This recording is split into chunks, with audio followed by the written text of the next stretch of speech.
空袭后，除了确认自己有没有受伤之外，第二重要的就是与家人会合。要知道，在如此混乱的时候，人们第一时间一定会尽快与家人会合。有哪些方法可以做到呢？在影片开始之前，跟大家说一个好消息，目前频道推出专属避难壶了，不论是大人、小孩、老人都能轻松利用，帮助你面对一切灾难。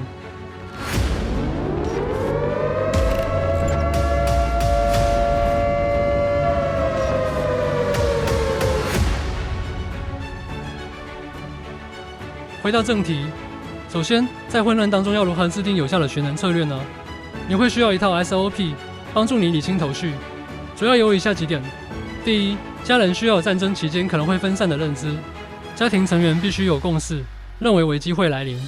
不然对于后续的准备工作可能无法理解。再来，需要有与家人分散的心理准备，毕竟攻击不会等我们完全准备好才执行，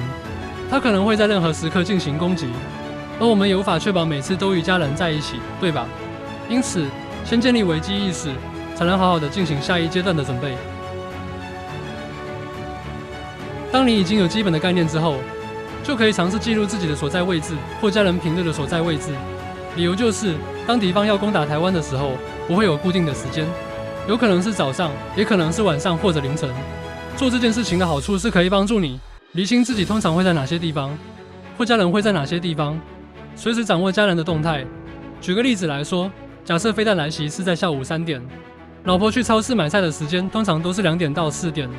3点的空袭结束之后，你等了很久，还是没有发现老婆回家。这时你就知道要往哪个方向寻找，至少有一个明确的方向。当你跟家人都已经了解自己什么时间点会在哪里之后，就可以约定好灾难发生后该怎么做。这个步骤是很重要的，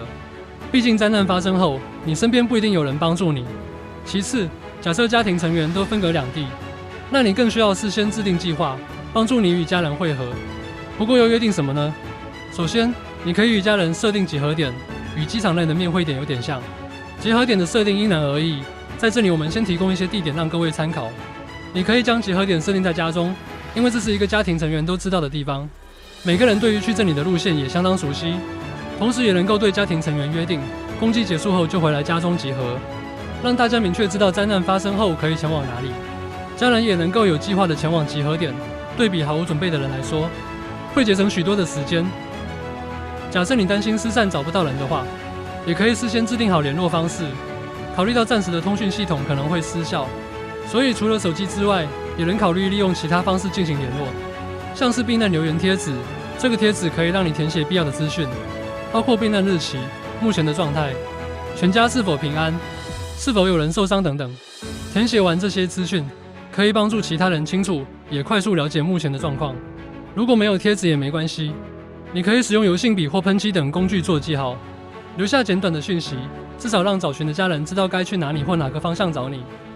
再来就是路线问题，不可否认的是，战争中使用的攻击武器通常具有大规模的杀伤性。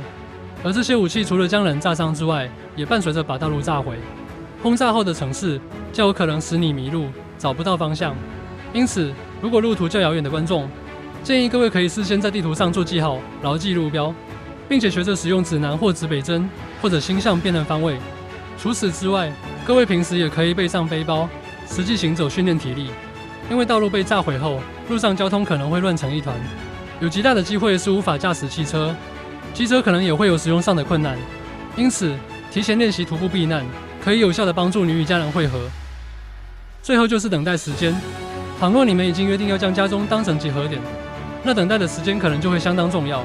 以老婆去超市为例，倘若平时老婆从家中到超市的时间只要10分钟，但攻击发生后，经过了3小时，她都还没有回来，就可以推测她遇到了困难，或者有受伤的情况。假如家中的成员就只有你跟你老婆，这时候，你就可以带上你整理好的避难包或避难壶，出发前往找寻老婆的行踪，至少要确保她的安危，才能够采取下一步的措施。而另外一种情形就是一个小家庭共有4人，你们需要前往另一个地点与祖父母会合。不过正在上国中的大儿子经过5小时后都没有回家，这时就可以请老婆先带着其他成员前往祖父母家会合，而自己出发去寻找儿子的踪迹，再一起过去祖父母家。所以事先与家人约定好发生灾难后，如果我超过多久时间还没有回家，你可以先行前往其他地方，会由其他成员主动出去寻找。不过，如果担心家人回来后找不到你，你可以利用频道的避难留言贴纸，告诉家人你的定位跟目前的情形，让他们安心之外，也让其他人快速了解目前的状况。以上就是灾难后快速与家人会合的几种方法。如果你有更好的想法，欢迎留言与我们分享。订阅、按赞、开启小铃铛，或者使用超级感谢支持我们。如果你愿意加入会员，将是对我们极大的鼓励。只要2颗茶叶蛋的钱，即可拥有多种优惠。等你加入我们这个大家庭。下部影片见，拜拜。